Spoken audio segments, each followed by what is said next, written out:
Welcome to the In-Game Boss Podcast. I am your host, Jeremy, a.k.a. your retroactivist, a.k.a. your in-game boss, a.k.a. your ant swarmer, because it's summertime, which means that ants are just trying to get in people's houses. And I got some in my crown molding that I've been trying to solve for a while now. Speaking of ants, I'm just kidding. Mr. Jaron, player 2, how you doing, man? I'm fine. Jaron here, a.k.a. The Evil of Aku, a.k.a. the Grumpy Bear, a.k.a. Social media is a hellscape, and I feel like an old man every day. A.k.a. it's hot. This is May. It's way too hot. Next thing you're going to say is, Twitter needs to get off your lawn. I already say that. Oh, okay. I'm out gardening, picking grass, and I'm looking around, seeing kids run around like, oh, that's nice. You kids play. Just play off my grass. And we got a handsome guest, returning from our yearly shows when we do like our years of gaming and see what we talk about, like 1996 and 2002 and whatnot. Mr. DC, how are you, my friend? Doing okie dokios. Thanks for having me back, and hello to all you wonderful people. Yes. And of course, it's been a while since the Three Amigos came back together again. It's been a while since I've seen that movie, Three Amigos. Does anybody remember Three Amigos? My gosh. Yeah, I saw it last month. No, real talk? Okay, yeah. Just cool. Right on. Chevy Chase, Martin Short. Steve Martin. Yeah. Steve Martin. Yeah. All right, right on. Before we even start our main episode, DC, let people know where you at so they can come watch you do your thing. Shamelessly plug yourself. Thank you. I do some twitchery, which is not witchery, at twitch.tv/DC Bueller. And I do a lot of old school games, which is going to be evident as we talk about some of the games. I mean, usually, if you see or heard the episodes I'm on, I usually go old school. But yeah, I do that. Sometimes I'll do board games because I used to own a board game cafe once upon a time before the happened. And you might also see my dog, who's sleeping out in the living room because he was like, I don't want to be on the camera right now. All right. He's a camera whore. He loves the camera. When I'm taking it, yes. But whenever the lights are on and I'm doing the talking, I'm like, and here's Podwick, and he's gone. Oh, okay. All right. He keeps to himself. As you know, this is part of the In-Game Boss Program, a network game and other variety shows, so please check out all our great content on our YouTube page and whatnot. And if you notice in our background of this video, I have a lot of different third-party companies all around us, and that's mainly because we're going to talk about some games that, when I was pitching it to these two, I think we always asked ourselves this when we were younger. Sometimes it's a franchise we look at and we're like, man, we don't like where they're going, or man, they got a vision or whatever. We always talk about like, I wonder what this developer can do with this game, since they're not doing a very good job with it, or maybe they can change it up, because sometimes a developer doing a series for a very, very long time, sometimes they're just stuck to their own, if it ain't broken, don't fix it mentality, or we try too hard to do something new and it's not working. We try to go back and we're not like where we used to be, all this kind of stuff. So for this episode, we're going to talk about developers we would like to see touch some popular franchises that we enjoy. Maybe not every game in the series and whatnot, but maybe some in and out, picks in the series. So we'll be talking about Sonic the Hedgehog. We'll be talking about Halo. We'll be talking about Zelda. And we'll be talking about Final Fantasy. A little bit of, some action, some platforming, some first-person shooter, some adventure, and some RPG and whatnot. So the way it is going to work is each of us will be discussing a developer based on the main game that we're going to be talking about, and kind of just talk about why do we think they can do it, and talk about what games they were great at that give us that vision and give you guys the vision. So if you're on here visiting on Twitch, or if you watch this later on YouTube, leave a comment down below and tell us what developers you would like to see make a pick at this, right? So with that being said, let's get to the very first one. Let's talk about the one that out of everything on this list, this series has the most struggle, and I think we all agree with this. It's Sonic the Hedgehog. No doubt. It had a terrible transition from the 2D to the 3D. We have seen this before. Now, people could probably argue out right now, yelling at the screen or whatever, that Sonic Adventure 2 was the best of its time for the 3Ds, and then after that, 06 just totally went to a different direction.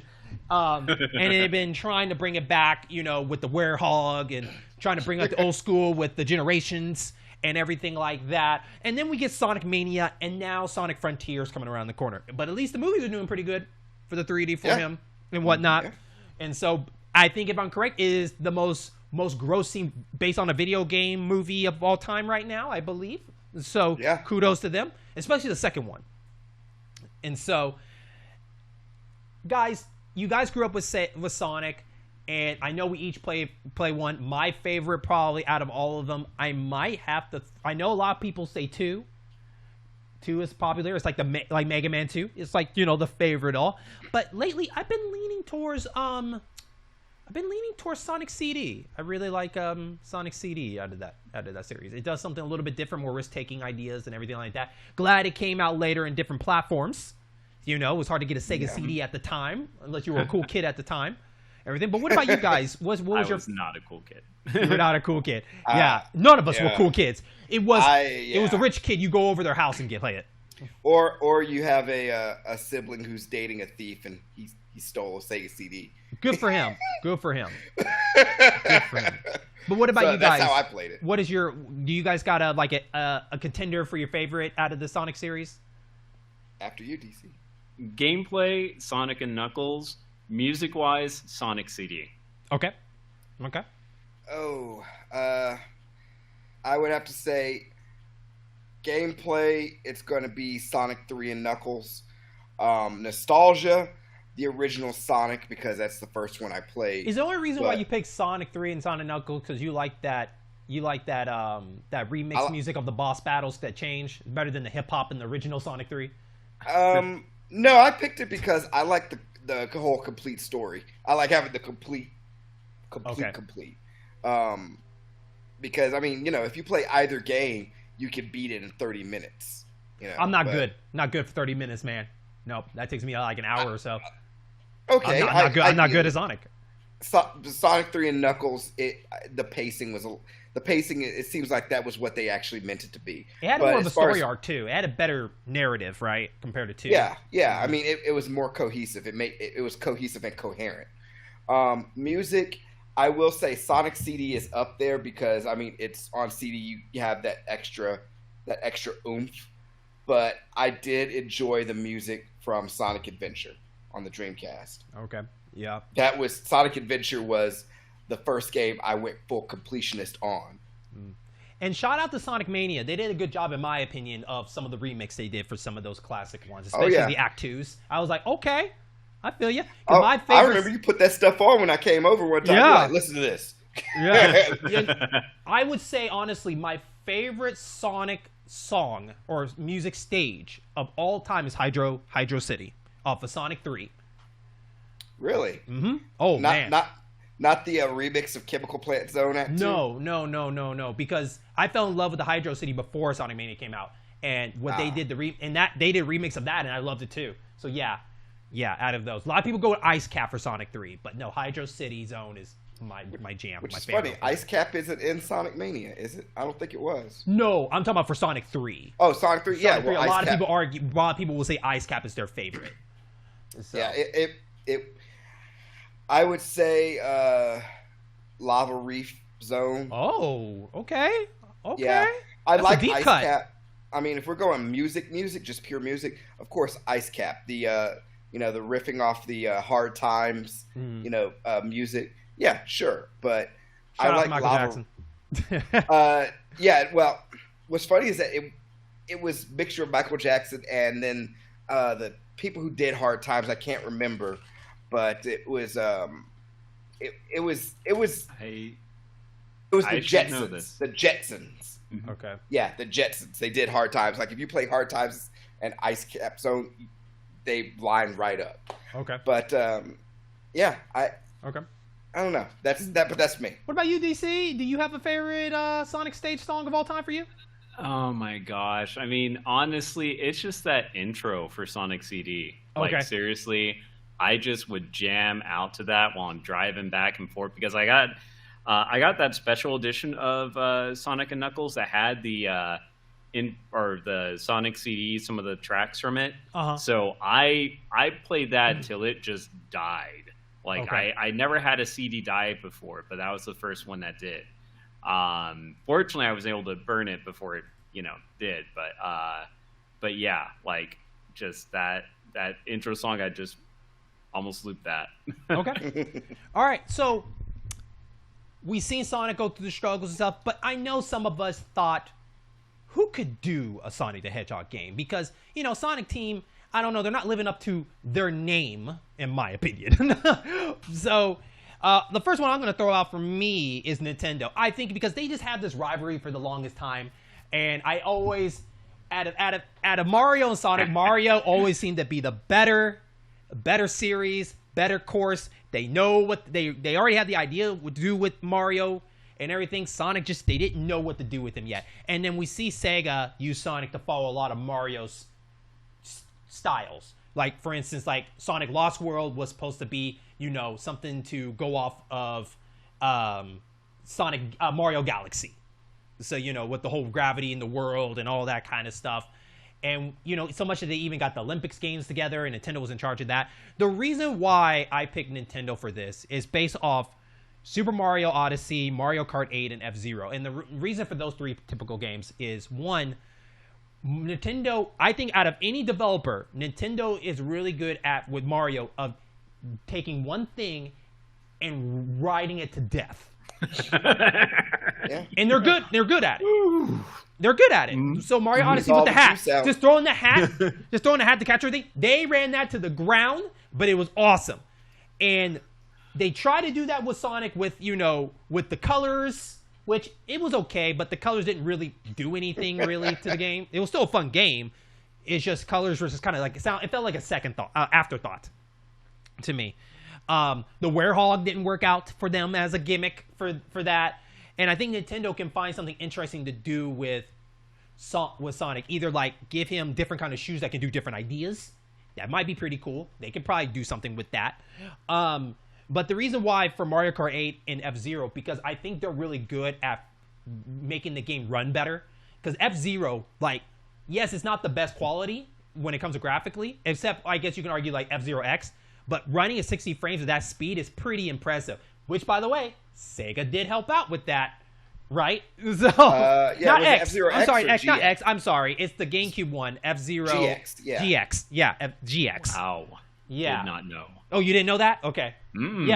Yeah. So Sega even helped out with amusement. I forgot they're the same people that did the arcade cabinets. Helped do this game, and they were under Sega. And then the fact that Mario Kart 8 still ran really well with the Switch running almost like 60 frames per second. So seeing Sonic play at 60 frames per second and the way they can have him race around the tracks and everything like that, I think they can do a better edition of that. So that's just my thought of why I think Nintendo can probably do a pretty good Sega game, especially also the art direction. I think they could probably think of something pretty cool. Because Mario, I think Nintendo's they do a good job of making up for their graphics with their art direction. And you could look at that as Kirby, like the new Kirby game. That art looks pretty cool. Graphically, it's nothing to write home about. But when it came to art, it's like, I want to play that game. It looks appealing. So, what's your thoughts, guys? Yeah, I honestly think that Sonic in a Nintendo run franchise I think it would have just knocked Mario or any of those other like mascotted franchises to the ground, because Sonic just has such style. He oozes style and coolness to me. I watched the cartoon a bit. I like I said, I love that Sonic CD intro. Just like I was like, oh, that is so badass. I want to do that. He's someone you want to hang out with, like in a school, right? He's like that cool kid at school. Like, yeah, I want to see what his story's about. Yeah. But DC, I think you were on the right track for yourself but I think you wanted maybe more action in your Sonic, which why you picked Platinum. Yes, I did. So yeah, I'm just thinking like, so I was thinking Platinum because, of course, Nier Automata, and I'm also thinking along the lines of like the games like Sonic and the Black Knight and those type of Sonics.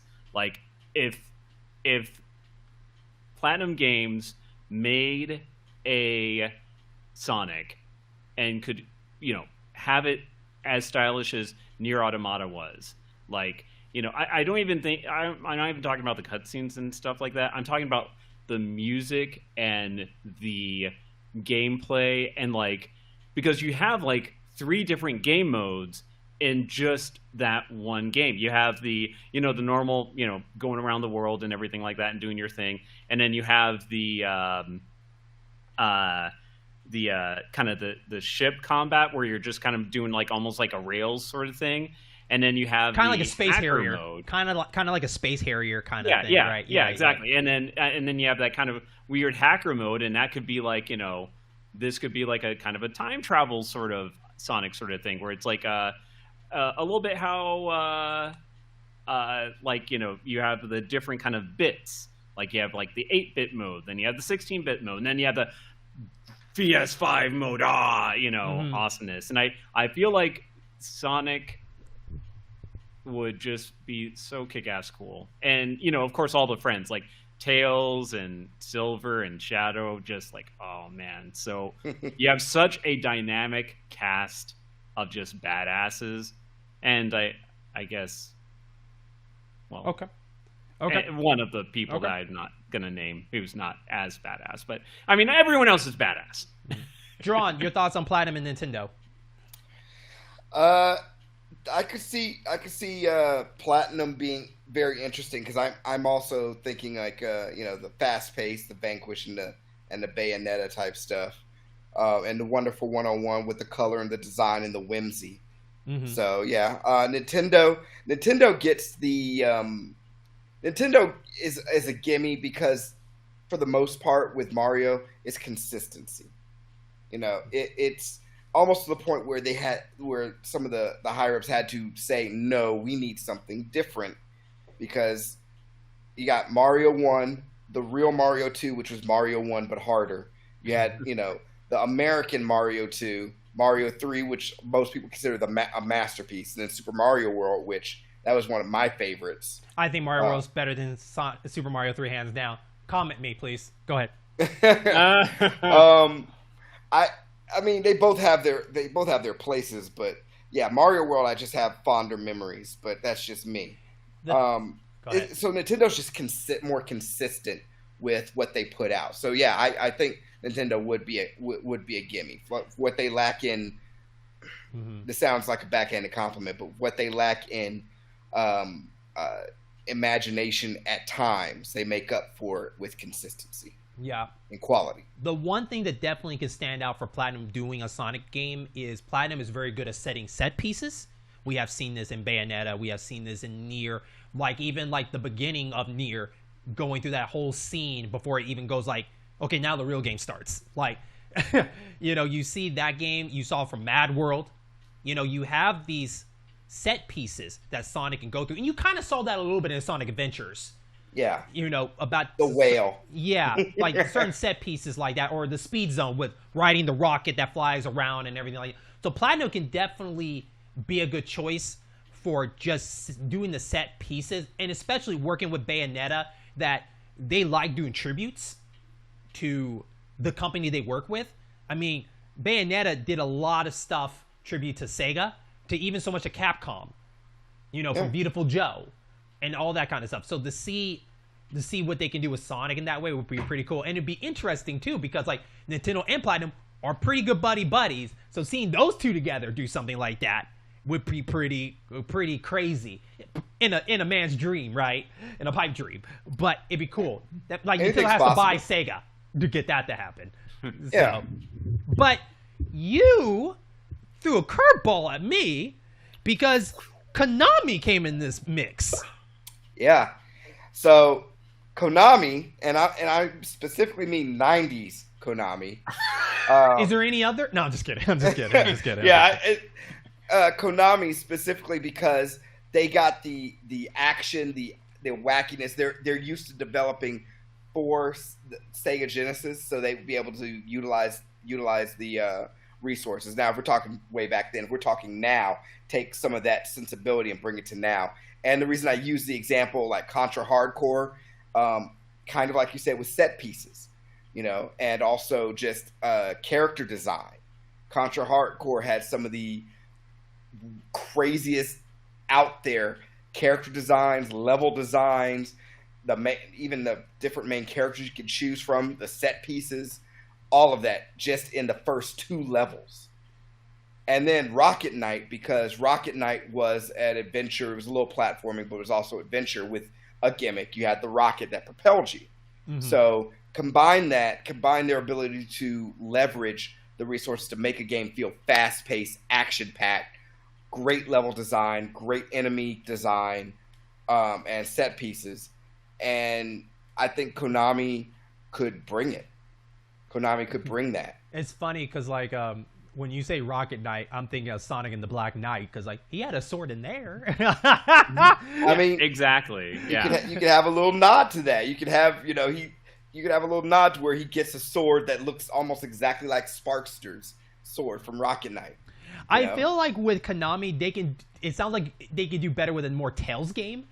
I mean, they in fact they could do something where it's 2 or 3 or 4 different games. Like this level is run, this level is run and platform, this level is a little bit of run and gun because you're working with Tails or something, or Shadow with his kind of like Sonic Adventures 2, where like each chapter you're playing a different character, right? Yeah, and they could actually do probably Sonic Adventure 2 better than Sega did, possibly. At least make it a little bit more polished. Yeah, I think the pattern we are seeing though for all 3 of these developers is that more variety is what we're looking for in there, right? Like not every stage has to be like a run. Maybe we see something a little bit different, like like a Space Harrier style, like you saw in the Platinum game Nier, or to you, like a plain level with Tails or something like that. Because I'll tell you the truth, I wasn't a big fan of how they used Sonic. I mean Knuckles. Didn't like the way they made him go digging for treasure. I'm like, you got Knuckles do something else with that. I mean, Knuckles. I wasn't a fan. There's even something for Knuckles. You could even use some Konami stuff for Knuckles. You can use the way they did, Sunset Riders or Teenage Mutant Ninja Turtles, Hyperstone Heist. You can use some of that design for Knuckles. He goes through and he's just straight beating up robots going through a level. That could be fun if they did it right. Okay. All right. Because he's supposed to be the rough and tumble. So. By the way, what's up with Super Mario Land 2, folks? What do you all think about that? Super Mario Land 2? With Wario? Is that what you're talking no, about? Are you talking about the 6 golden coins? Are we talking about? I'm just talking about the chat. They're like Super Mario Land 2, erase your sad face. Oh, my apologies. I mean, I don't know. It's a Mario game. I don't know how else would like. So what? What? So Sonic can go after like all the gyms? It's like, I guess. Yeah. I mean, that's what he does. Best mobile. Oof. Well, it was definitely better than Super Mario Land. That's for certain. Best mobile game. What are we? Super Jaron, Mario. Stay right there. I'm going to be right there. No. We can talk about this for a second. No, Super Mario Land did not age well. Super Mario Land 1 did not age well. No, it did not. No, it did not. It did not. No, that game is overly hard for no reason. The levels don't make any sense whatsoever. I wouldn't even go with the difficulty. It's just the game is short as sin. That's why they made it so hard. It's only like, 4 or 5 levels? And they made it hard as hell. You could beat it in 30 minutes. Yeah. Super Mario Land 2. DC, when's the last time you played Super Mario Land? Yeah, when's the last time? When's the last you played it? Yeah, you hold that because we're right. Yeah, I think DC blue scred. Yeah. No, he blinks. He's actually acknowledging that we're right. You are killing me. What do you have to defend yourself on it then, baby? I'm not bored. Look at what they did to my boy. Yeah, your boy turned into Legend of the Six Coins. Went better. That became Wario. That became. I didn't like Warrior though. Wario. Okay, Super Mario Land 3. Wario, because I did get it on the eShop on the 3DS. It's deceptively hard. It was deceptively hard. Wario Land? Really? The Super Mario Bros. Super Mario Land 3? Yeah, Wario Land? Oh, okay. Yeah. I mean, it's fun, but I was expecting, a little bit more of a walk in the park. I was like, oh snap. Okay, I gotta choose what power-ups I get and everything like that. Look, the nit is in the let me nit this in the butt. If you like Super Mario Land, that is fine, DC. 100% is fine with you. But let's put the truth out here. When we talk about Mario games, that game is not in the conversation, and you know it.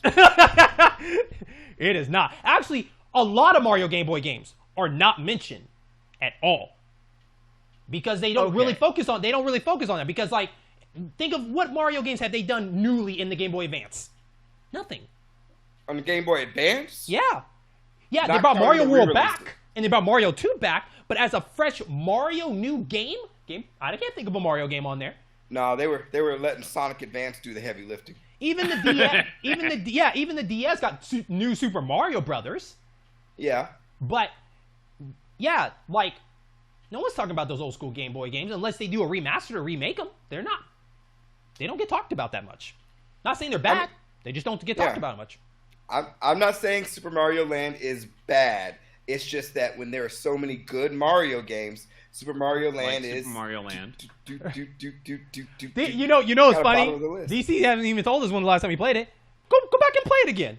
Yeah. You should stream it. You should stream it. Yeah, stream it. Yeah, stream I will. I would watch you. I want to watch you love that game. Next Friday. I will. Next Friday. You heard it first. You heard it first. Okay. I gotta find it now. I gotta find a Game Boy. I gotta find a copy of that. I can get you a digital. I will be stream all happy to give you a digital copy. I might have it somewhere. I might have it. Okay. Good. Yeah. I'll do it. If I don't, I will give you Super Mario Land 2. That might be a better experience for you. No, I did not like I only like Super Mario Land Part 1. Period. Well, you like. Well, Ooh, DC loves holding on to his loved ones. Ooh, no matter how good or bad it is, he loves it forever. It just Part 2 just didn't stick with me. Wait. Is it because there had a lot of people in it? Is there a lot of people in there? I'll just in Mario 1, you're just by yourself, nothing to mess around. It's just you, ice skating, a plane, and Rabbit Hat. There's a pyramid. Okay, anyways. Okay, let's move on. Anyways, let's go into our next game. Let's talk about one of the big ones here. Let's talk about Zelda. Now, Zelda has a big series. It's probably one of the most popular. And I think you can argue that it's way more popular than Mario nowadays. Because Mario has not dished out as many remakes and remasters as Zelda as of late. And one of the things I noticed also about Zelda is it's tough to say that there's really a bad Zelda game. It's just what games you like and don't like from it. You know what I mean? Like, I wasn't a big fan of Majora's Mask. I don't think it's a bad game, but I just wasn't a fan of it from my case. And so for this one, it's interesting because Zelda has had developers kind of touch a little bit with it, especially the handhelds. You're talking about like from Minish Cap to the Four Swords. Capcom touched it a little bit. Yeah. You know. So never played Four Swords. I'd like to play Four Swords, but yeah.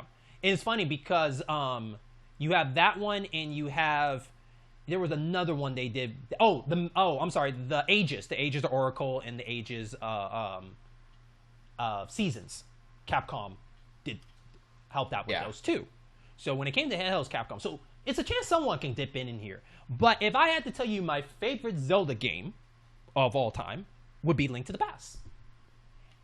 And I think a lot of people nowadays are probably their favorites is probably more the newer ones, probably Breath of the Wild stuff. But Breath of the Wild's not in my top 3. Sadly enough, I don't think it's in my top 3. Oh, wow. No, I think it's because for my reason is, yes, it's an open world and everything like that, and it's cool for what it is. But the other games had a better structure, and I like how it had a motive of the story.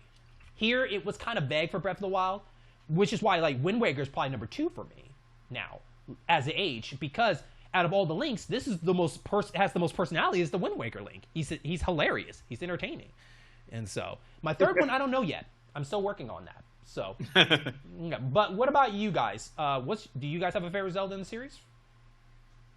Oh boy, DC, you can go first. Ooh, always throwing DC fine. in the fire. I guess it's just probably the Link's Awakening. Okay. Because that's the only Zelda I played to completion. Everyone else, all the other ones, I just got bored with and just didn't want to do. Were you interested in the Switch version, the remake of it? Does that interest you at all? No, Okay. Okay. I'm done. I'm probably the only person with a Switch who also does not have Breath of the Wild. Okay. Nah. Okay. All right. Mr. Jaron, I know that you don't play too many Zelda games, but which one? Surprisingly, when I think about it, I've played more than I realized. Okay. I played and beat the first one on the NES, struggle bust through half of the second one. I played to beat Link's Awakening, Link to the Past, Ocarina of Time. Haven't played Majora's Mask. Get ready, everybody. He's going down the line. You're going to learn every Zelda game. I would say the one that sticks out the most would have to be, surprisingly, Twilight Princess. Surprisingly? Really? No, that's a lot of people's. That's a lot of people's favorites. Yeah. I guess.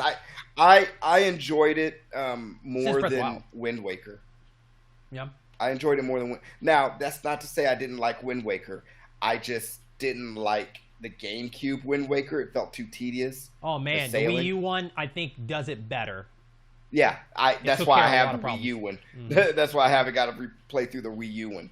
Mm-hmm. But, and guilty pleasure one would be Skyward Sword. A lot of people want to dump on that. Oh, my gosh. I had a friend who was playing that, and she is not a cursor, but oh, my gosh. That game made her fling out some bombs that I would not let Pod listen to. I would say that is also a game that's definitely once in a while, because going through that game through the struggle with emotions and everything. I heard it's better on the Switch. It controls better on the Switch. Tomato to me.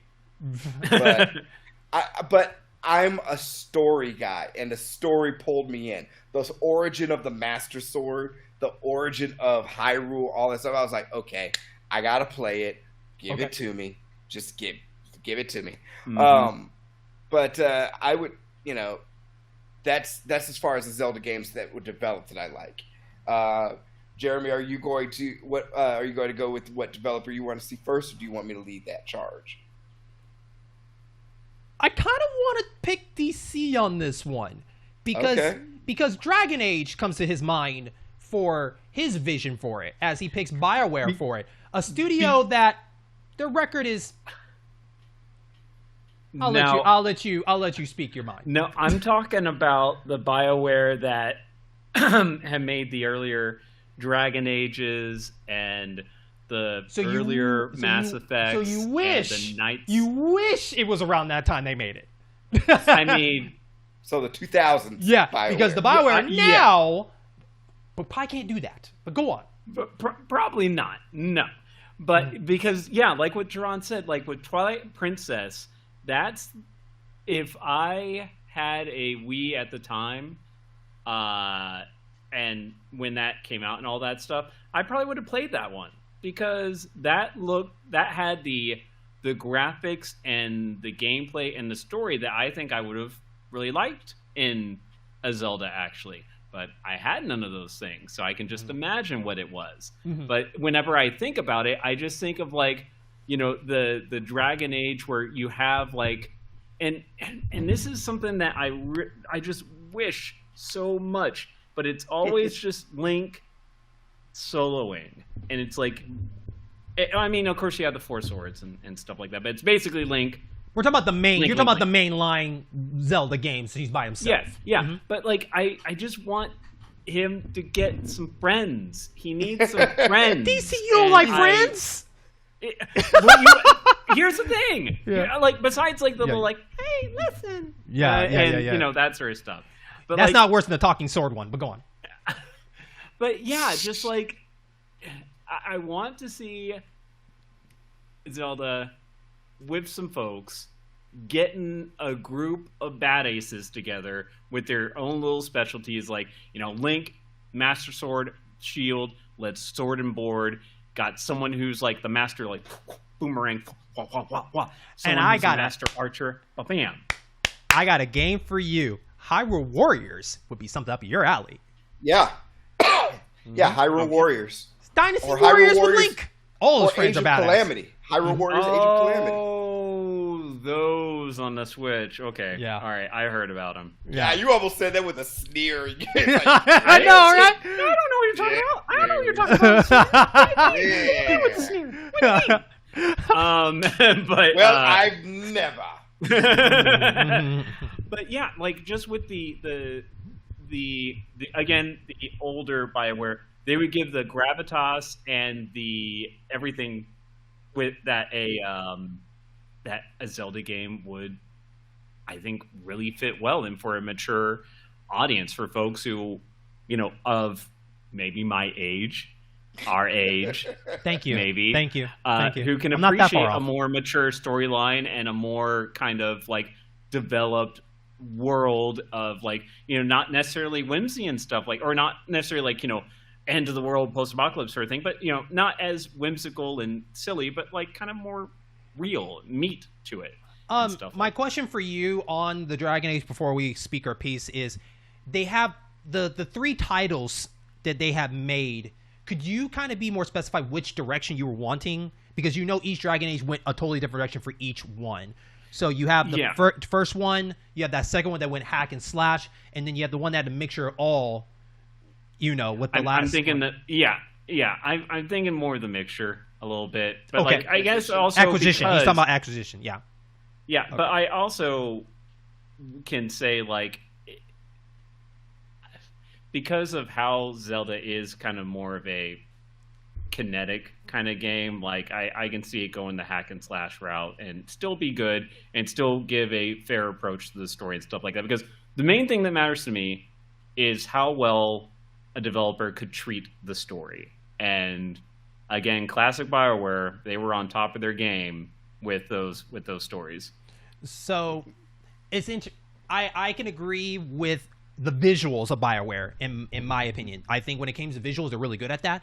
My experience with BioWare games have been not the best, because some of the games I have played, they have a little bit of couple bugs issues, which I'm not saying is a deal breaker. I mean, Bethesda is still the king for it. But to that point, visually, I like it. Storytelling, I'll give you storytelling. I can't defend the second Dragon Age. I don't think there was a really good story there. But the first one I can give you. First one. I'll agree. I will yeah. agree with you finally on something that you're talking about, a game that I like. Oh, Yes. thank you. Thank you. So for all you've said, DC, it sounds like, you know, mature, a world, a real world you get into, sink your teeth into. Sounds like you probably would like Breath of the Wild. Open world, no thank you. Nope. It's only as open as you want it to be. But Acquisition is kind of open world-ish. I mean, sure, it's in different sections. Maybe a sandbox per se, each one, I guess. Dragon in that Age aspect. Inquisition has missions and overarching story, but you can explore more, and it's from a mission box. I'm just saying, sounds like you're describing some Breath of the Wild. But here's another thing too that DC needs to consider, and I'm wondering if that's what he wants, is do you want the choice making? Because you have to remember, in Inquisition, you were this chosen person that has to make choices based on your kingdom, everything. Do you want Link to kind of have that title to do that kind of thing? Do you leave that to Zelda to do that? Do you switch back and forth with those decisions? Because I think the main thing you want is Link with character development and other cast members to help him be more developed instead of being the silent protagonist. Yes, I want.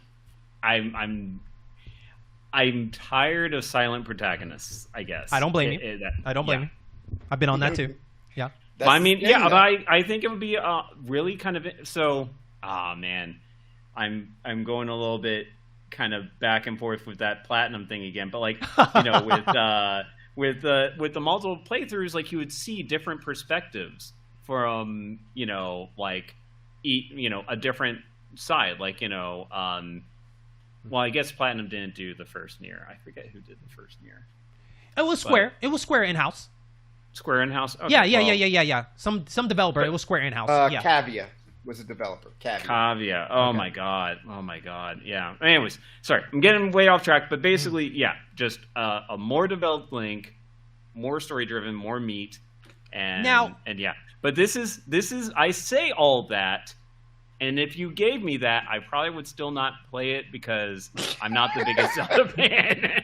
but here's a I think though that might be an interesting idea, but there is a cool idea you can do with development as Link's still the hero. It'd be cool to have like a war room meeting of Link just seeing what it is going through Zelda and the rest of this team, because say there is a war, right? And Link is still going on his adventure, but also too he can come to the round table and just see what everybody's doing. Zelda's thinking of this and this, because if you play Acquisition, there was a map and you got to pick and choose what it is. Like you could almost do kind of like where certain things where you could send an army out to go do stuff. Link can go continue his adventure, come back and see this army do something over there, and that can change the map or something as he goes on his adventures or something like that. Yeah. Pretty much Age of Calamity. Yeah, exactly. In Inquisition form, because you play different characters. They all have different missions and ideas. Yeah. And then also, too, it'd be cool to have some twists and turns. Like, how cool would it be that Ganondorf, before becoming evil, was part of that crew? And then the twist would be he would betray y'all or something like that. And of course, if you're a Zelda fan, you see it coming. There's no way he would stick with you the whole time. But the point is, it'd be cool to just see a development of how he became that way. Along with, I forgot what Impa. With Impa part of that group. As they're run the same race with the Gordons and all the Zoras, all of them all coming together for this meeting or something like that, and they slowly develop. So there is an idea there. It's just more of seeing if people can get out of the old Zelda trance to be welcome to something new, which is the most difficult thing because people don't like change when it comes to a franchise they love so much. Mm-hmm. But for me, I like risk-taking ideas because there's only so much you can beat a dead horse. We're at the open world Zelda. Now what's next? You got to do something. Maybe the BioWare idea could be something that can make that better. I'm not 100% sure. But you, Jaron, decided to go with Next Tech, the people that did Crusaders Century, which, if I'm correct, that's a Sega Genesis game. Crusader Ascenti. Yeah. Oh my god, that's a throwback. And you threw two. Wait, are you picking and choosing between these two? I'm saying either Next Tech or Climax Entertainment because they did Landstalker. Oh, Landstalker. So you're definitely thinking more of an old school kind of Zelda style isometric. For this one. Yeah, you're thinking overhead. for that way. To the past style. Yeah. No, but I'd rather play that. My idea, just throw that out of the way. I want to go with Jaron's idea. Is it old school? I'll play it. It's mine. It's all like. Yeah. I think it because I saw what they did with Crusader Ascenti and Landstalker, and I found it an interesting twist on the Zelda formula. Really, if I really had my druthers, I would have also trying to remember who's the developer of Ys Origin and Nihon Falcom. Mix that in there because no words, just action. That's their games. No words. Where do you need to go? Who do I need to kill? a mixture of that. I mean, I'm just Landstalker Crusader Ascenti had the go here, kill this, retrieve this, go back. But at the same time, it's kind of what Link to the Past was about. It had dialogue, it had atmosphere, But as far as I'm not saying they would have done it better than Nintendo, but I would be interested to see what they would have done with the Zelda property, the Legend of Zelda property. It's too bad that that particular Stalker series, did not end well on this path, because the last entry they had on the Dreamcast was a bit of a letdown, probably for a lot of people that are following that cult, and I believe it's called Time Stalkers, if I'm correct. I believe that's what it's called. Has the character with the blue hair. He looks like he fences. I played a little bit. I got bored really quick. It was too traditional and boring for what it was. Yeah, you're right. It's Time Stalkers. Yeah, that's what I thought. But Stalkers, yeah, because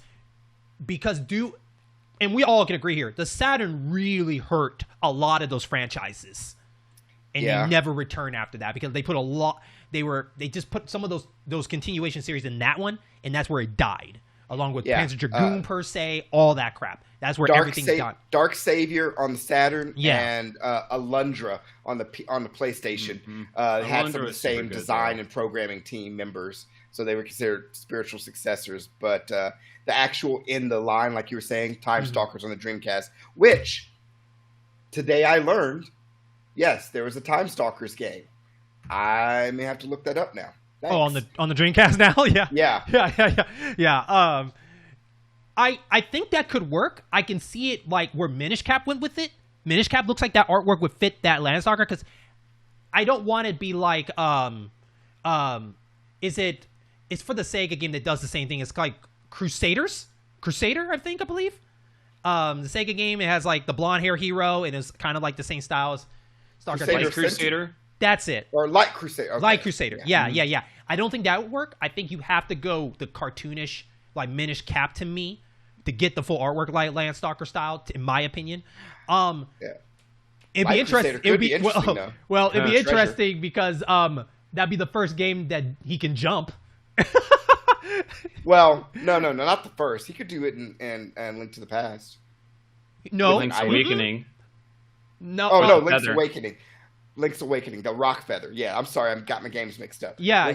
Everything was always walk off, or like, well, you have to. No, Link to the Past didn't have that. They never had a jump really. Yeah, I mixed Link to the Past up with Link's Awakening. Yeah. The rock feather from Link's Awakening. Yeah. So I mean, with Landstalker, the way they do it, if he can't jump, it's dead on arrival. You know what I mean? Yeah. It's interesting you mentioned Light Crusader because the developer of that is Treasure. So that would also be interesting to see what Treasure would do with Legend of Zelda. With a Gunstar Hero style, man, that would be, or at least that art style, you know. A lot of bow shooting. I'll put it like that. A lot of bow shooting. Or the humor of Gunstar Heroes. So, but yeah, so that's what I threw to the table. But DC shook a little bit there. You sure you want to throw out your idea for this all the way? You feeling this idea? You feeling this? Yeah. So here's the thing, because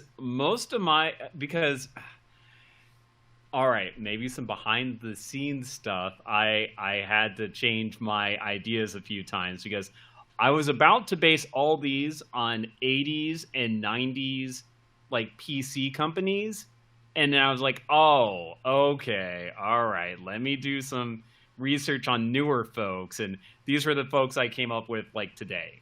So that's okay. So yeah, anyways, like I was just like, that seems cool. Yeah, I like that. Ooh, okay, cool. And okay. No, it's all good. You'll have to apologize. I'm not going crazy. There's a big fat fly that's just like circling. Oh, I know. I have one too. He was probably eating with you on your dinner earlier, so you know. No. He didn't show up until after I ate my dinner because that's why he mad. That's why he flying around. He mad at you. He's like, "Where's my share? Where's my share?" So all right. So I picked From Software, and weirdly enough, why? It's not really so much the difficulty. I didn't pick it for the difficulty. I don't think Zelda should be like hard. It should not like that. I pick it because of the world building. I think Elden Ring's world building is really cool, and it'd be kind of cool to see what it'd be like if Link was trapped in a dark world, and his goal is to get out. Now we've seen this with Twilight Princess, right? But only like a short time with Twilight Princess. And what I mean is, you go to the other world for a little bit, only for like a certain set piece. You can't explore everything in the dark world. You're there for that certain section. That's a wolf. You accomplish what you have, and you go back. But what if in the new Zelda game, where Zelda somehow transferred the world and all this stuff, and it becomes kind of similar like Elden Ring, where you're exploring this world and these enemies, the world is so alive that you walk around and you see these enemies pop up and attack you and everything like that. Yeah. I think that would be pretty rad. I think that would be really, really cool to see in that aspect, just to see like what surprises can poke out at him and how maybe Ganon is the lead, is rules this world, and your goal is to get to Ganon or something like that. But also there's an open world of exploring other things. You know, you're looking for Zelda, of course. Everything. I think it'd be pretty cool to see what they can do with that. And Elden Ring looks really cool for that. So, what are you guys' thoughts? I mean, I haven't played Elden Ring, but I haven't either. From what I've seen, yeah, you could, you know, overworld, then dark world, and you still have enemies on both. It almost reminds me, from the way you described it, of Zelda 2: Adventure of Link, but, you know, a little bit more modern and less with the kind of random encounter, but it's just all in one spot. And I guess too, like the horse, the you have in that game that you can ride on traveling. That's what I imagine for Link. Because honestly, to tell you the truth, like I really don't want him to have a horse. It'd be kind of cool if he has a different animal just to change it up. Maybe kind of like Princess Mononoke. We talking about the deer, the deer one. That's pretty cool. I like that idea. Yeah. You know, that was super cool. Yeah, I mean, it'd be cool like he just has to work what the dark world gives to him, and like he has to go hunt for a different creature to ride on, you know, and then that's his companion throughout. Oh, like Breath of the Wild, you know, a bear. You can ride a bear. You can ride a bear in Breath of the Wild, yeah. I didn't know you could ride a bear. Yeah. Never tried because it's a bear, but yeah, thanks. I was like, screw it. He'll either let me ride him or I'll put a bomb up his ass. But you know, you can do that too. I'm just kidding. But yeah, no, I can see that. I can see that. The From Software aspect, I'm sure they'll.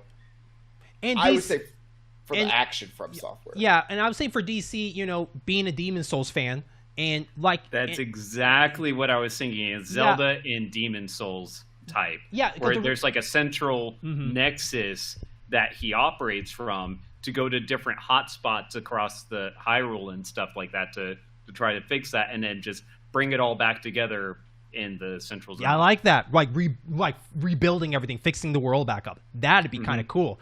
And like to fix the world up, then that world becomes light. It looks beautiful in that section. That'd be kind of cool. I like that. I like that. And I think because also graphically that game looks good, so it'd be kind of cool. I think a lot of gamers that love Zelda still wants to see what Link would look like at the max, like graphically at the best. What is a great looking Zelda game will look like? And I think that this is something I can imagine for that. So PS5 Zelda, all right. Okay. All right. That's a bold thing to say. Yeah. Yeah. And we're muted. Hey, what's leave a comment down below. What's the desist letter I just got? Let's get into the shooters. Let's talk about Halo real quick. All right. Halo has gone also a different transition. You know, Bungie had it for a while for the first half of the Xbox, career for the system, and then they left to go do their own thing with their Destiny called to do something else, and they left it to 343. Now, since 343 Studios has been doing it, they have been through a lot of people's mind, a lot of misses, probably more hits, and they don't understand where they want to go with this series. It depends how you feel about it. I like Halo 4. I can't speak for 5, but a lot of people don't like 5. So, but we're coming down to the newest one, Infinite, where we're still kind of figuring out what they're trying to do with it. First of all, it was a free-to-play standalone thing. It was going to be built together. Then they separate the both. Then they do the campaign. The seasons are coming late. The co-op is not there quite yet. All this stuff, like Halo is in a weird place right now, and a lot of people are not happy and they're kind of bored with it.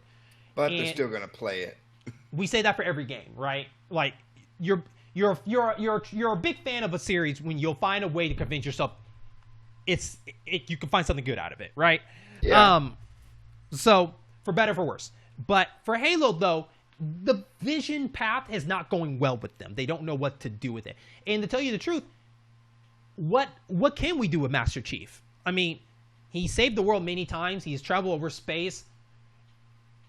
How long are we going to continue this path of Master Chief over and over again? And we're seeing a pattern for all these icon characters of we're seeing them go over this over and over again, but we need something new, right? And it's hard. It's hard to do something new. So what developers can we see Maybe do something different. So you said Arcane. No. Crichton. That's what you said, right? It's a tie between Arcane and Criterion. Criterion. People who did Deathloop. You have a lot of ties. Black. You have a lot of ties. Arcane. Hey. So I want it both ways, damn it. This ain't BK. Anyways, let's go with Arcane. Why Arcane? Well, if I were to go Arcane, I really liked what they did with Deathloop. Say what you will about, the gameplay and everything. I liked what they did with Deathloop, and I liked what they did with Dishonored. Mm-hmm. And the fact you're saying something new, new ways of getting around, verticality, ways of taking enemies down. You could go guns blazing, or you could choose a more stealthier path, or a mixture of the two. If Halo were to go in another direction, or a revitalized direction, you can still have the first-person shooting, but you can have that as a part of a larger gameplay loop. You can have him, okay, well, Master Chief has got to do some recon. He's got to sneak in here. He's got to snap a neck of an arbiter there. He will be loud as hell in that armor sneaking places. I'm just kidding. True. I mean, well, he probably would be, but considering he could fall from whatever height and not take damage, I'm sure they could find some dampeners. Total video game law. But go on. Yeah. I was about to say, the ring world and the armor is not where you can draw the line here. Come on. But I would like to see some of the verticality and stealth Halo. I'm sure it would drive a lot of the impatient kids crazy. But now it would you be do remember that Infinite did introduce the grappling hook. Yes. Did I play Infinite? Not yet, but yes. No. Yeah. So I was going to say for that, Arcane is very good at what made Dishonored interesting was, hopping around, especially their special abilities. Would you say that maybe more ideas to do with the suit to give them more ideas? Yeah. I mean, hell, if you want to retire Master Chief and bring out some other Spartans, maybe they bring back the Spartan program or something like that, and you get a different character or different characters, and they have different abilities, different sets of abilities. So you can approach a mission in different ways, or have Master Chief in there too. If you just want to run and gun and you really think you could do it, sure. So the meatheads who just want to run and gun, they can do that. Or if you want to take a more tactful approach, or a mixture of the two, give players options. I like that idea. I think what made Arcane and Dishonored, because Dishonored is probably the game I played the most, 1 and 2. I'm not too deep in the Halo lore, so what I'm about to say could already happen before the idea, but I'm just going to throw it out here. The one thing that stood out for Dishonored to me is with these abilities were really cool, but the cool part about it is you were kind of in behind enemy lines, right? You were in like this dangerous territory that you had to work what you have around you per se. Sure, in the first one you had a base, but when you go back out, you were still kind of like the enemy of the state kind of feel. Like everybody knows who you are, people rat you out and everything like that.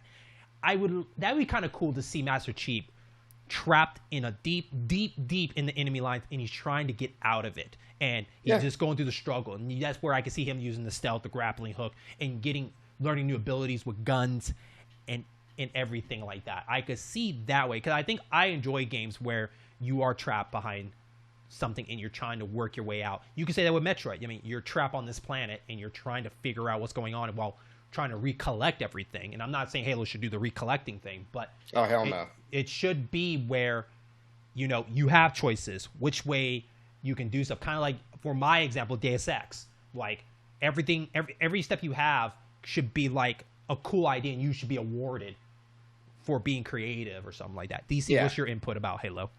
The rule of cool. Yeah. So I am coming at this from a completely different viewpoint, because me and Tex played the hell out of the first 3 Halos.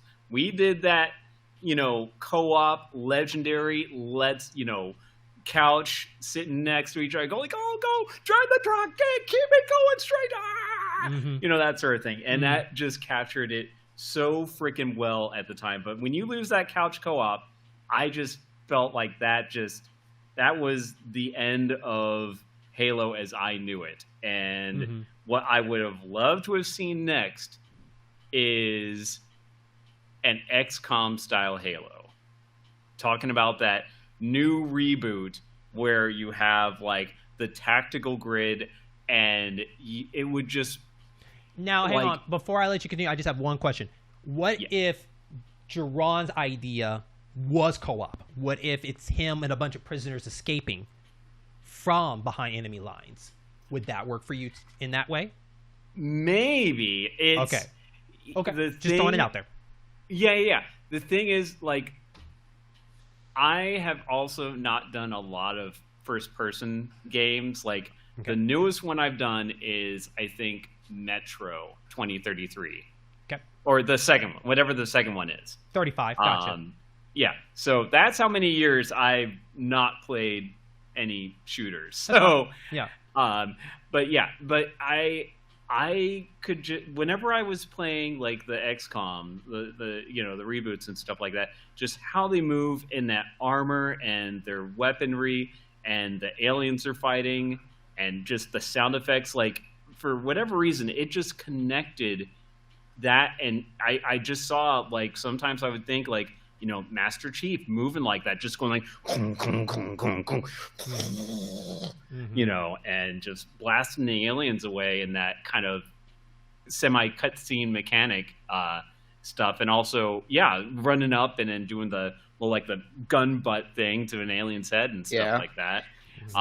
Like, you could almost make the sectoids, those little sectoid monsters, into the grunt things where they make those little weird noises, like, just. It sounds like you kind of want a little bit of what Halo Wars was. I was about to drop that on you too. Yeah, Halo Wars would work. Yeah, without the real-time strategy like Command and Conquer and more the XCOM. Yes, I can dig that. I do not like real-time strategies. I'm not a big fan of it either. Yeah, I can't focus like that. But it's just action having economy. Yeah. I don't like real-time I like real-time strategies, but when I'm playing at my own pace. I don't like doing the whole StarCraft. So no competition. Got it. How many clicks per minute? Exactly. I don't like doing like all these shortcuts on the keyboard and moving the mouse around. Screw that. I just want to click, place, click, click, place. Yeah, like chess. You're like basically kind of playing chess on the board per se. Yeah. I'm not playing speed chess. I just want to play. That's why I like XCOM. Like you said, the newer XCOM games. That's what drew me in because of the, you think with the strategy. So I'm on board with that. I'd play that. I'd play that. And I mean, you got the research and you have the overall world, and you can see more of the world versus just what's right in front of Chief's eyes and stuff like that too, and get like more like of a global sense, or even like you can maybe turn it into a galactic sense where you're going to different planets and stuff like that to deal with the troubles on each of those until you're kind of hopping from world to world after you kind of clear it of the Covenant or the Flood or whatever enemy they decide to throw at it. It sounds like that you're fine. This game is fine without Master Chief being involved. They can just be straight just hiring Spartans. You know what I mean? Yeah. And just like it doesn't need to be Chief, but like it can be like almost like a Reach sort of situation. So minus what happened to them. Yeah, or UNSC, not. or like ODST, where it's just UNSC soldiers. Because if you're going with XCOM, you have soldiers that the more encounters they survive, the better they get. I would prefer a batch of new things instead of just trying to hold on the Chief as leading this ship. They should be his own thing, Yeah. That way you can open up the lore. Spin-off without Chief. You can open up the lore a little bit more too for Halo, because this can be a world building story that like what goes on while Chief is like on the first Halo or whatever Halo he's on. And maybe you could eventually like level up your researches to get a Spartan, or towards the end like of the that. game or something. Yeah. Microsoft would be smart in letting Firaxis run with a XCOM like Halo game.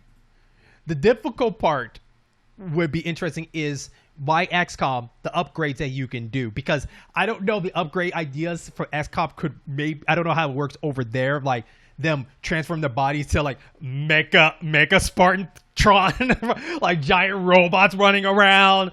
It's all like they got to do something to upgrade, like they get a Jeep or something. You know what I mean? Like a Jeep to roll around, or a Warhog. Exactly that. Yeah. Yeah, it wouldn't be so close. I mean, it could be like XCOM, but not so close, because you're in like a section. You're in like maybe a block and a half of a city in XCOM. This would have to be a little bit bigger to allow for some, zoom in, allow for this Warthog to go here, this aerial attack there, things like that. But still with the XCOM formula, just a larger gameplay area. I think also too, the coolest part to see in this is just the variety of the infinite guns that are used in Halo. From enemies and stuff like that, where you can kill the enemy and you can pick up that gun and use it. The Spartan sword, all that stuff. It'd be cool to see those classic icon weapons being played on there. So yeah, I can mess with that. That's pretty cool, because don't forget, Gears of War got that treatment with Gears of War Tactics. That was a couple years ago that people probably forgot about. Those developers, I think, are under Microsoft. Maybe if I'm correct. If they are, I mean, they're a welcome contender under Firaxis. They don't get them. Does anybody remember the Gears of War Tactics game that came out? I remember. I didn't play it, but I remember what text said. So yeah. Okay. I went more hardcore-ish with it. I did id Software, the people that did Doom and Doom Eternal, because like, let's be honest, the Doom guy, I mean, and Master Chief or a Spartan, kind of similar. And if you play, and I'm not talking about the old school Dooms. I don't like the old school Dooms. I like the 2016s and up, in my opinion. Okay. They're all owned by Microsoft now. So. Yeah. And I think honestly, like out of anyone in that studio, I think they're a better choice than Arcane to me, only because I think they know how to do action, and I know they're good at keeping the game going, especially like what I seen from Eternal, all the enemies coming across. Now, am I asking it to be that hardcore, fast paced as Doom? No. What I'm asking is that they know how to just give you a good pace when it comes to action. That's what I'm saying. So you're going around exploring everything, these enemies are just coming at you and different ideas and being a little bit smarter in that way. And that's really cut and dry of it. I think it's really good of running their games very well, 60 frames. I haven't seen a 60 frame Halo game yet.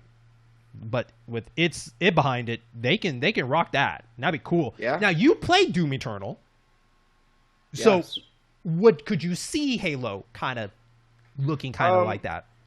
Considering how they inject narrative into Doom Eternal as you're going about, they do kind of the same way they do it with Halo. No worries, DC. You don't have to talk to anybody.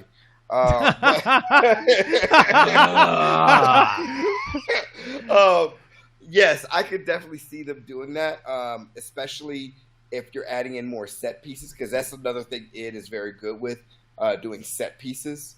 All I have to say is BFG station firing a hole into Mars.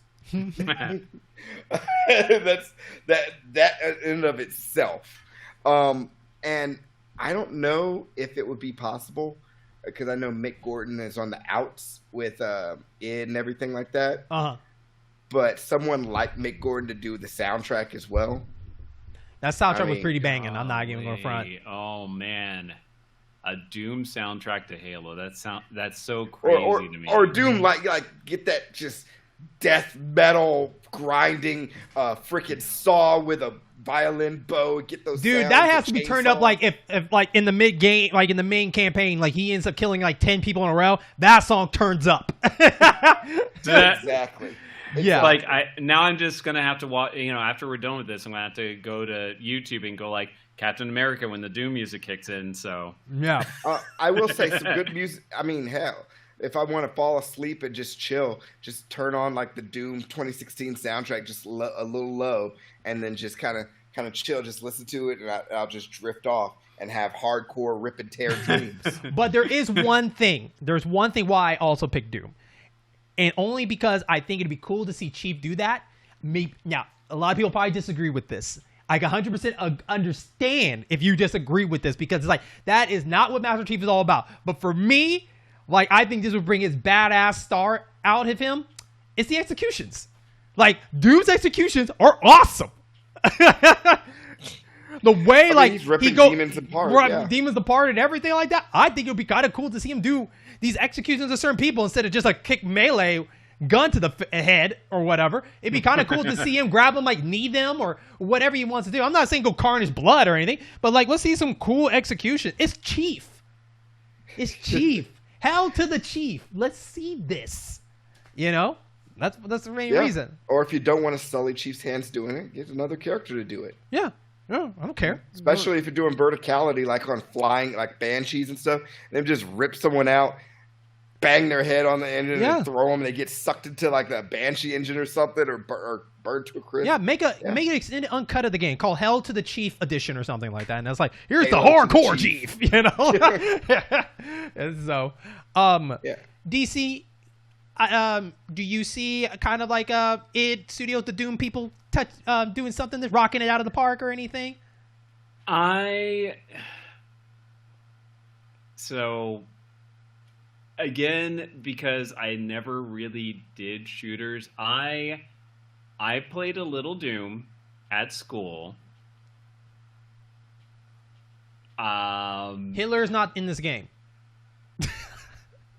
I don't know. It basically, when it comes to shooters, I am so like, okay, so here's my experience with shooters. There's Witch Haven, which I doubt anyone's heard of, or anyone here who's listening. There's Metro. Yep. There's Cybermage. And then... those are the ones I played. So DC, let me ask you a question. Have you seen Doom 2016? Like, have you seen any of the recent... I have seen it. Okay. So, but based on what you've seen, can you visualize Halo looking kind of like that style? Use your imagination. I'm trying to. It's just like how does SpongeBob do it? Seeing is like the bloodiest, goriest, like chainsaw hacking, like eat this. You know, you can take all that out. I said take all that out. It's just about executions of, like, you know. But I don't like. I kind of feel like I think that's too fast, in my opinion, because again, I'm coming from the Halo. Okay, yeah, I did play the first 3 Halos, but they weren't super fast. They felt floaty, you know, and that's just what I appreciated about it, because like the Call of Duties and all that stuff where it's like, you know, twitchy and stuff like that. I didn't like those, but like with Halo, it didn't feel as twitchy, if that makes sense, and that's kind of what I liked about the Halo game.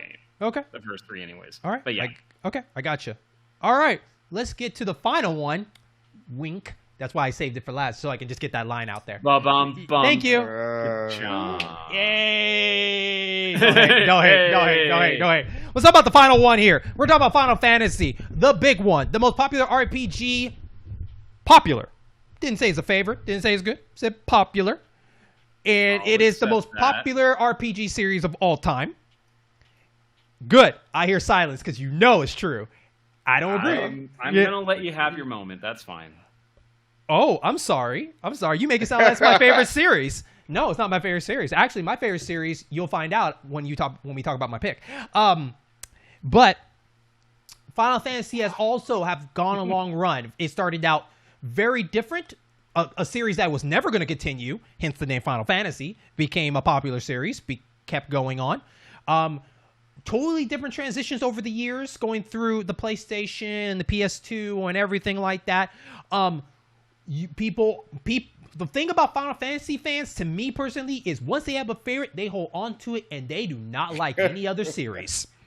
That's what I learned from it. If you're a Final Fantasy VII fan, you'll probably think every other Final Fantasy game is probably not that good. They're like, yeah, it's fine, but it's not no Final Fantasy VII, you know? I mean, Final Fantasy VII isn't a Final Fantasy VIII, so I mean, you know, whatever. There you go. See, there we go. We're like the gel down. You know, there you go. You know, my favorite is 12. So my favorite is 12. I enjoyed 4, 5. I need to restart 6. He's going down the 7 list again. is the one that I've replayed the most. You and Brandy can enjoy 8. You know, easy. I like 9. Thank you for agreeing that I'm right. That's fine. Cool. Yeah. Yeah. You're right. And I'll just reach out and punch out the moon. You know, she likes 10. 12, yes, Jeremy, I dig 12, but 12 lost me partly because it just started getting too easy at certain parts. It's not about... Well, duh. I mean, you know the reason why? You know why it was easier than the other ones? Because it's easier to play. I guess. I just. They are. Easy, the old ones are turn based. No, the old ones are hard, and the grind. Yeah, this game is easier to play. The 12. Yeah. I don't know if I'll ever try the 13 trilogy. You're not missing anything, in my opinion. And 15, I like the production values on 15. It was fun. Mm-hmm. It was fun. So, I mean, whatever. I don't know if any of us have finished the original Final Fantasy. Never. And never will. Yeah. It's rough. Yep. It's rough. Don't have time for that. So, and Final Fantasy 2. No. He literally go down the list. Thank you. Yeah. I did. Just for you. I did my favorite. I'm not going to go through a list. But I'll just say at least my favorites were of course, the Final Fantasy Legends, which I streamed all of those because they were freaking amazing. AKA the original Mana series, right? Before they became the Mana. Yeah. Technically not Mana. They're Final Fantasy. Okay. Anyways. And then Final Fantasy Tactics and of course Final Fantasy VIII. Those are it should stop there. Dissidia was pretty fun too, but that's a totally different thing. Mm-hmm. But you definitely, one thing I noticed going through the whole series is I feel like Final Fantasy always wanted to get to the action, but they just weren't capable at the time. As you can see it progress, you saw the game being more action-like. Starting from 7, where yes, it's turn-based, but people are moving around a little bit while they're standing still. We're seeing that transition go to 10, where now you can swap people out, but still a little bit more movement there. 12 and 11 and beyond that is where it started really picking up and where we get to 15. So it's been a bit of a split between people like the turn-based to the action-based. And I'm going to tell you right now, they're going to stick with the action because that's what the Western audience prefer more nowadays for that series. That's where the money is. That's where the money is, exactly. So much that the spin-offs that, or the off-base Final Fantasies that DC like, are really disappearing.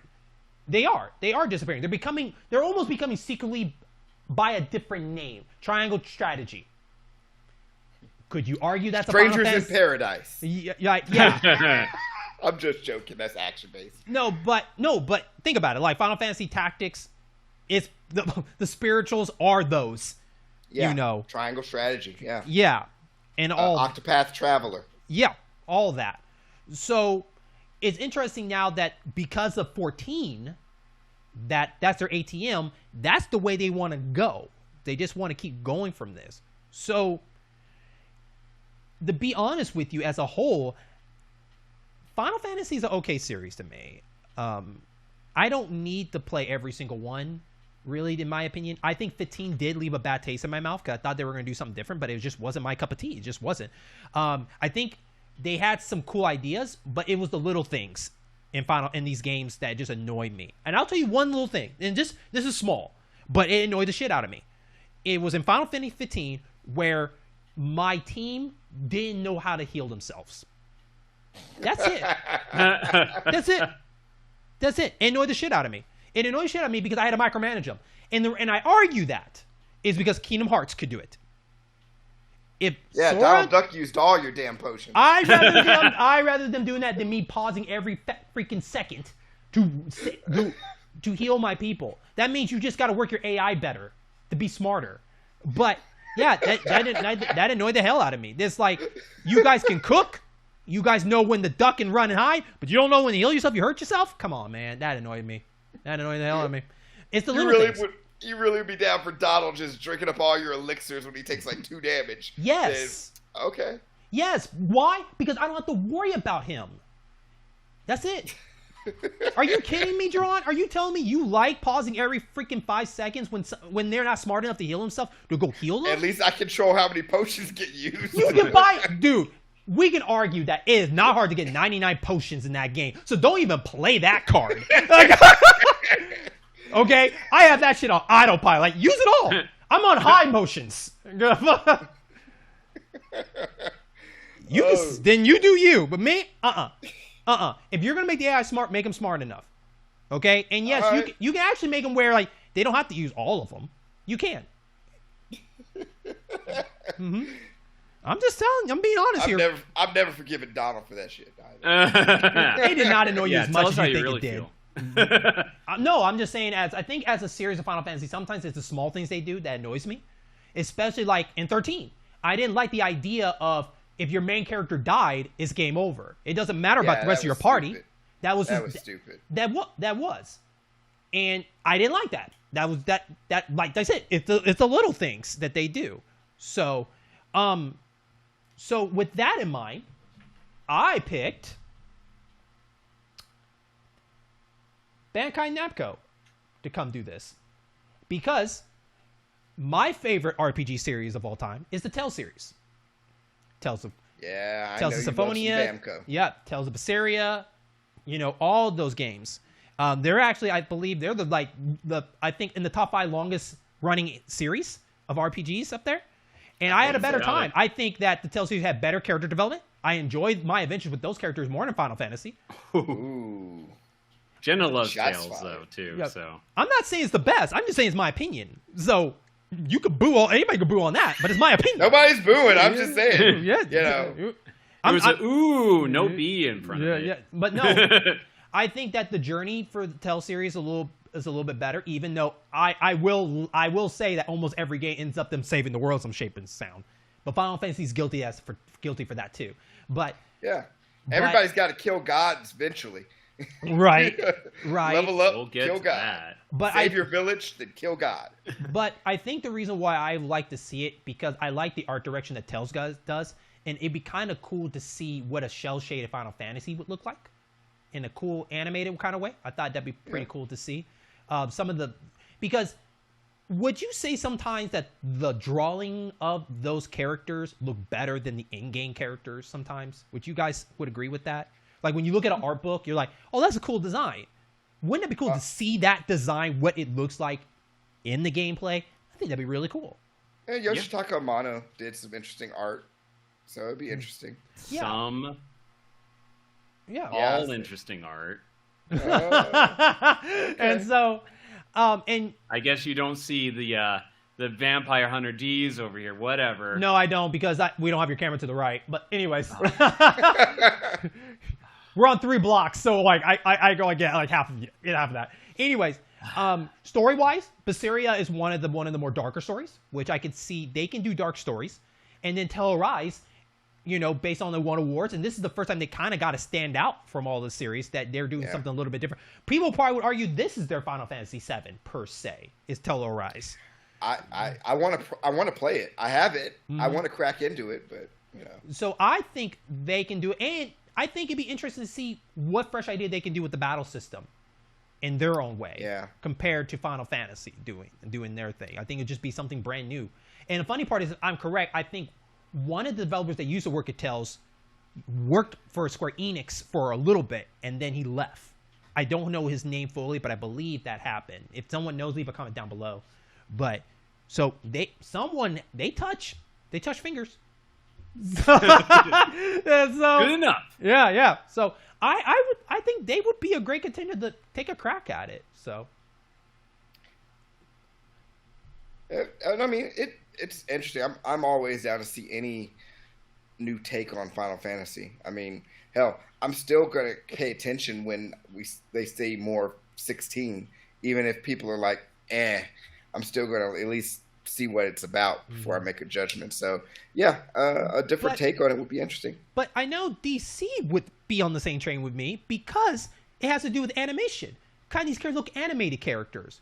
So Atlas is his pick. So I know he agrees on me on at least an animation. Especially if not, then I'm like, why'd you choose Atlas then? It gotta be some of the artwork, right, DC? Yeah, I'll let you finish your coffee. I'll let you finish your Jack Frost coffee over there. Also, Pyro Jack on the other side. Oh. And Oh, sorry. Fire and ice. But like, there is so much potential in just the Shin Megami Tensei games alone for any type of Final Fantasy they want to do. Because you have your battlers with like Dissidia, or how Dissidia was, and then you have your tactics, Final Fantasy Tactics, and then you have your standard with the numbered series. So like in those cases, for the battlers, you have the Persona Arena sort of thing. No, don't be that guy. Persona's popular. Let's be real. It's popular. There's that DC sneer. Nope. You're welcome to disagree, but we're talking about popularity. Persona's more popular than Shin Megami in the West.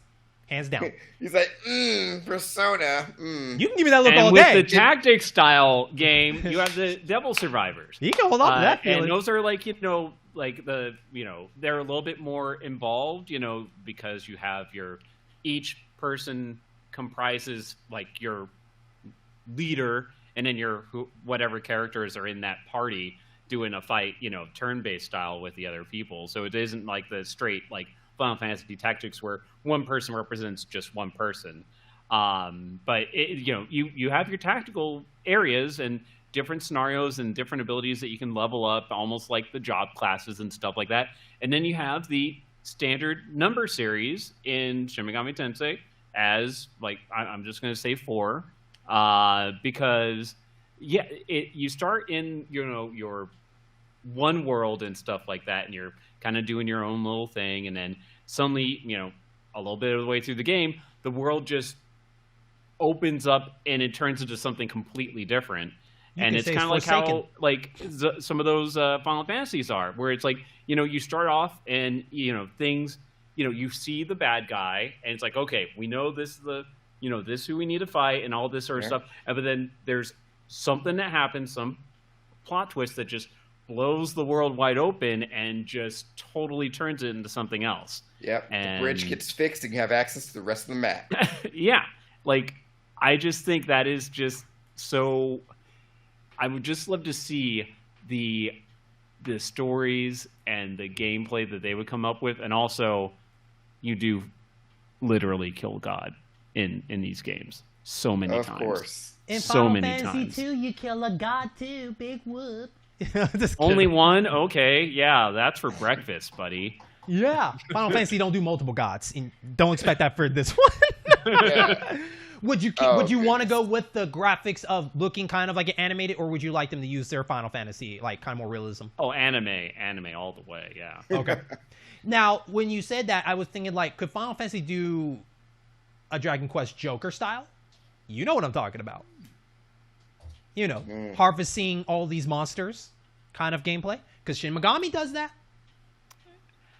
Yeah, I mean that's I think that'd be fine. I mean, okay. Like you wouldn't want to capture a behemoth and I know, right? There's some cool creatures in Final Fantasy. Don't try to act coy. Right? Know the Final Fantasy. You want a Marlboro. The Marlboro would just kill everything. It would kill everything. Give me every disease. I'll take it or leave it. I'll take it or leave it. Whatever. But you definitely with the Shin Megami Tensei with Final Fantasy is definitely the whole like what they're doing with Forsaken. You get this person that just gets zapped into this fantasy or whatever world that they want, because Final Fantasy, I don't know if they're gonna go that dark as Shin Megami, right? But they could be some dark areas, right? Yeah. Like it's almost split in half. You have the nice side, and half side is like through an evil thing or whatever, and everything. And this kid is destined for both sides or something like that. I can definitely see more of that. Especially like you forgot Soul Hackers, because the reason I brought that up, you can add all you want, but what I'm saying is... No, I was only saying I just didn't want to go too far and too crazy, because I am so super freaking excited for Soul Hackers 2. Oh my god. Anyway, sorry. Go ahead. The only reason I brought it up, because that Final Fantasy mixes fantasy and the cyberpunk or steampunk. It's not always fully fantasy. It's always a mixture of something, and technology sometimes can be in there. Like so hackers can be doing something like that. You know, or you could do the one where I forgot he's from the same universe as Nocturne. He was the hunter or the bounty hunter going after him. Dante. No, not Dante. No, are you talking about? Oh my God! How do you know what I'm talking about? They made two of them right after it. It looks back in like the 1920s. Yeah. Right. Oh my God! It's not Soul Survivors or whatever. DC's like, I gotta go check the library. Yeah. But you got something like that too. Yeah. Oh, because there's a demo in there of it. That's why he's probably gonna open up. There's a demo in there of the game. Raido Kuzunoa. Sure. What does that mean in English, though? I mean, it's this guy. Devil Summoner. Thank you. That's what I want to know. Devil Summoner. That's what it's called. Yeah. So Devil Summoner, for us Westerns, you know, that's also involved with him collecting and shooting them out. So that can be a cool character to like have in your party or something like that. That his goal is he just summons creatures. And we've seen that before in Final Fantasy. And even in, you know, parts... Well, it's like in part 1, 2, and 4, at least, yeah, like especially with part 4, the start of the game is you're in a medieval style village and you're given a magical gauntlet that pulls up like these mystical imagery, but then whenever you unlock Tokyo, you realize, oh, this is just technology and we got guns now and there's, you know, cars and boats and all that sort of stuff, and okay, all right. And to take us home, we got Jaron here going with his pick. Well, he has two choices once again. You either take Square off and let Enix just take a crack at Final Fantasy, or Sonic Team. You know what, DC? Since he likes to give us choices because he can't make up his own damn mind. What do you want to hear him for? You want to hear him try to vouch for both. Sonic Team, or you want him to take the easy route and just do Enix? Tell me what you think about Sonic Team, Jaron. Yeah. You know what? I'm going to do you all one better. I'm going to make it very concise and quick, so fit it in. Sonic Team, Phantasy Star. So we all know how Phantasy Star. Yeah, the Phantasy Star mainline series 1, 2, 3, and 4. Yeah, mainly sci-fi. Just for people that don't know, it's mainly set in a sci-fi realm. Mainly sci-fi with some fantasy elements mixed in, of course, obviously. Mm-hmm. But one thing that I found very interesting was 3 and 4, specifically 3, the Generations of Doom, and how a storyline would take place over generations, descendants, and things you do would actually affect, you know, later down the storyline. So I think if we were to do something Final Fantasy just completely different, and that's a Final Fantasy that takes place over, I wouldn't say eons, but over, let's say, 500 years. Okay. A Final Fantasy that takes place over 500 years, like a huge epic. If it's going to be an epic, don't make it an epic that's like, oh, this happened over the course of like 2 weeks. Oh my God, God got killed in like 2 weeks. So are you talking about, wait. So you're talking about 500 for each short story? Or are you talking about I'm talking 500 years total. Like, you have this generation, they go through their thing, they go through whatever, they affect the world in however way, they beat their particular boss or bosses, and then you fast forward another 150 years or whatever like that. You have this next generation, et cetera, et cetera. Yeah, and how it all has a bigger thread into a bigger story hook. Yeah, in Phantasy Star 3, it took place over about 100 years. Because, you start with, you know, Reese wanting to marry Maya, but they come from two different... Basically, it's like the Romeo and Juliet thing. They come from the whatever. Anyways, yeah, they come from the two different sides, and they gotta, you know, rescue the girl and that sort of stuff. But then you meet another girl along the way, and depending on who you choose, you affect the future of your descendants, because you either become magical and, you know, understanding like beasts and stuff like that, or you just go more into the machines, like technology, and just focus on that. And yeah, I really, anyways, Phantasy Star is one of my favorite series. I'm done. Sorry, Yeah. John. Go ahead. No, it's fine. It's fine. But I think if they take that slant, not just story wise, but design wise, maybe it's weird. It's a weird thing. I love seeing my whole party on the damn screen all the time. Okay. There's no reason why you shouldn't see your whole party on the screen now all the time. You know, I want to see my whole party on the screen with representation of the equipment they're wearing, the latest equipment they're wearing, the latest weapons they're using. I want all of that, and which is why I also half and half. I think I would like what Enix would do, and that's because, for example, Dragon Quest XI, your party, whenever you had a battle, they were using the latest equipment that you had, the latest armor, whatever. Yeah, but they're not the first ones, right? Just for people that don't know. They're not. Yeah. But they're the latest, and I like it. Mm-hmm. I mean, that, and you were talking about your anime, your different types of character design. Akira Toriyama. Akira. Who wouldn't want to see Akira Toriyama take a crack at Final Fantasy characters? And it would make it seem more cartoony, but you can still do the dark elements with that. Oh man, Amano versus Akira, I want to see that so bad. Yeah, I mean, they both bring their bits to it, but I think Akira Toriyama messing with some Final Fantasy would be very fun. And I put Soul Blazer in there because of the overarching, you're a servant of God, So you could have Enix go in there with that. I like the idea of generation jumps, like if this was made back in the day, like say Final Fantasy VII did the same treatment, it'd be cool for each disc to represent a generation jump. That'd be kind of a cool idea, right? But the challenge I see is, what would they do to satisfy you for making the jump, to leave a character behind for the next person? And the only thing I can think of is whatever job class you pick there, they should do like 12 does, where each jump you could add a new class on top of that class that you have to keep something going for yourself. Sure.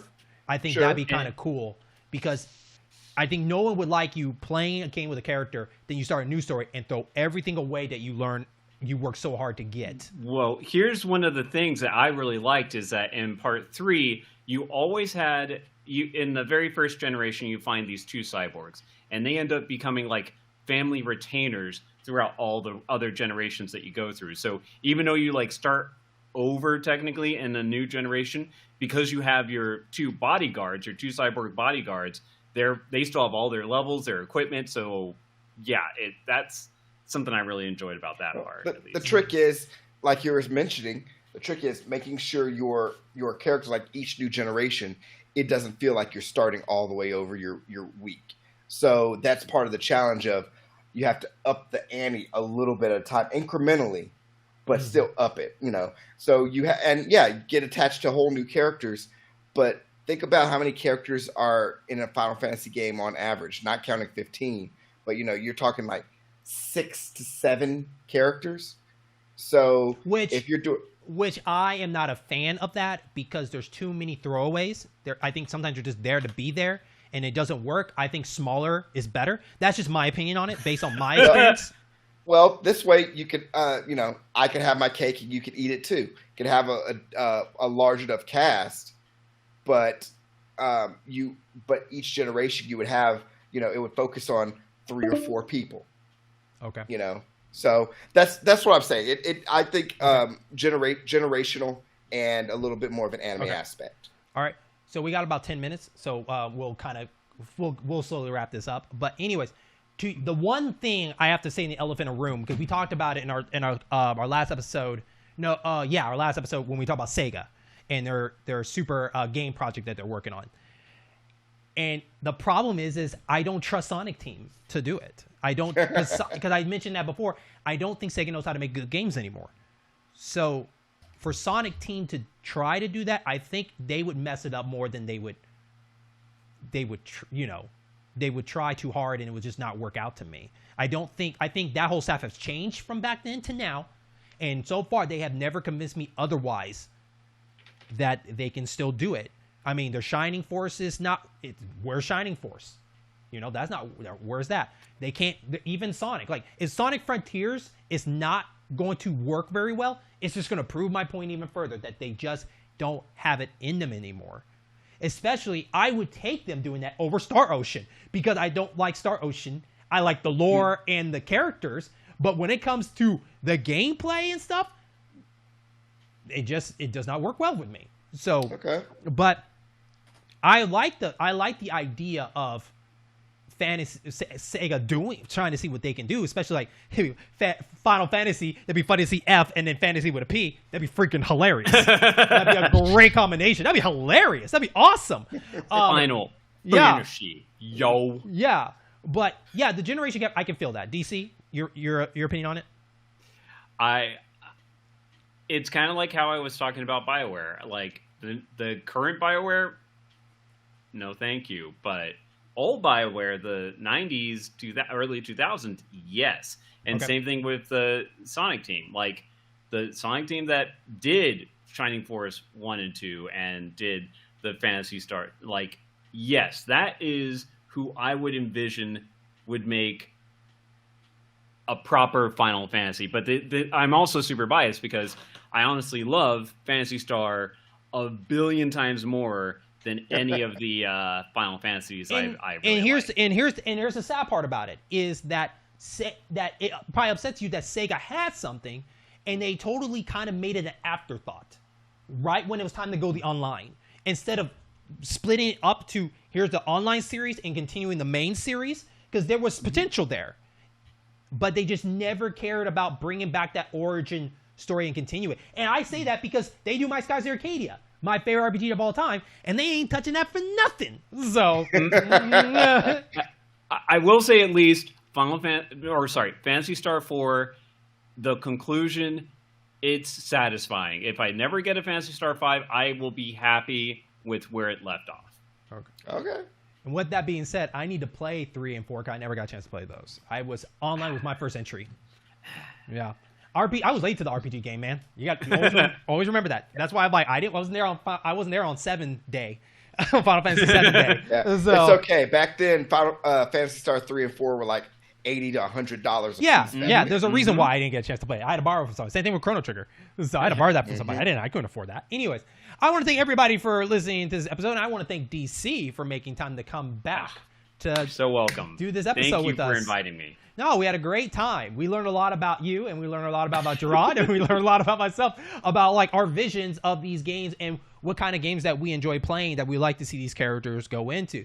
But for the people that were chatting with us and the people that are watching this clip, please leave a comment down below. What developers would you like to see do a Zelda game, a Halo game, a Sonic game, and a Final Fantasy game? We would love to see those comments, and then maybe we could talk about it in our next episode and just to see what everybody's thoughts with that. As you know, once again, this is part of the In-Game Boss program that we're giving out the variety shows. So please check out our great content, and we will see you on our next stage. Stage clear. Let's go. New high score. New high score. Bye.